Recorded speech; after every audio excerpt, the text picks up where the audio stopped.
Liquor scam కేసులో కీలక పరిణామం చోటు చేసుకుంది. ఈ కేసులో ఈడీ దాఖలు చేసిన పిటిషన్ను అనుమతించింది విజయవాడలోని ఏసీబీ కోర్టు. లిక్కర్ స్కామ్ కేసులో A1 గా రాజ్ కేశిరెడ్డి నుంచి వాంగ్మూలం నమోదు చేసేందుకు అనుమతి ఇవ్వాలని ఈడీ పిటిషన్ వేసింది. దీనిని విచారణకు స్వీకరించిన ఏసీబీ కోర్టు కౌంటర్ దాఖలు చేయాలని రాజ్ కేశిరెడ్డిని ఆదేశించింది. తదుపరి విచారణ ఈ నెల 19కి వాయిదా పడింది.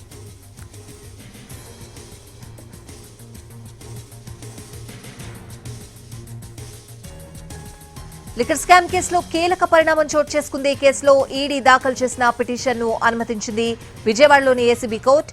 లిక్కర్ స్కామ్ కేసులో A1 గా రాజ్ కేశిరెడ్డి నుంచి వాంగ్మూలం నమోదు చేసేందుకు అనుమతి ఇవ్వాలని ఈడీ పిటిషన్ వేసింది.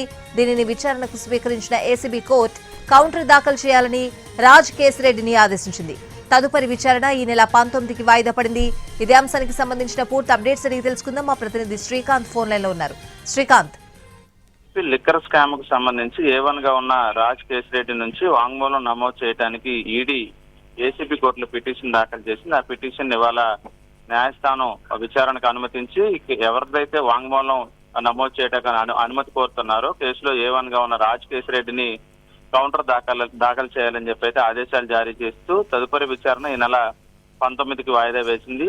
దీనికి సంబంధించిన పిటిషన్ ను నిన్నే ఈడీ కోర్టులో దాఖలు చేసినప్పటికీ కూడా కొన్ని పత్రాలు దానికి సంబంధించి జప్తు చేయకపోవడంతో దాన్ని రిజెక్ట్ చేయడంతో పూర్తి స్థాయిలో ఇవాళ ఈడీ తరపున న్యాయవాది అయితే కోర్టులో పిటిషన్ దాఖలు చేయడం, దాన్ని అనుమతించడం కూడా జరిగింది. దీంతో దీనికి సంబంధించిన విచారణ ఈ నెల 19 అయితే జరగబోతుంది. ఇప్పటికే ఈ కేసుకు సంబంధించి ఈడీ రంగంలోకి దిగింది. పూర్తి స్థాయిలో కేసుకు సంబంధించిన వివరాలు, బ్యాంక్ అకౌంట్ డీటెయిల్స్ అన్ని కూడా ఇవ్వాలని సిటీ చీఫ్ గా ఉన్న విజయవాడ పోలీస్ కమిషనర్ రాజశేఖర్ బాబు కూడా లేఖ కూడా రాసిన నేపథ్యంలో తాజాగా కేసులో A1 గా ఉన్న రాజ్ కేశిరెడ్డి నుంచి వాంగ్మూలం నమోదుకు కూడా పిటిషన్ దాఖలు చేయడంతో ఈడీ పూర్తి స్థాయిలో దర్యాప్తు ప్రారంభించినట్టుగా మనం చెప్పుకోవచ్చు.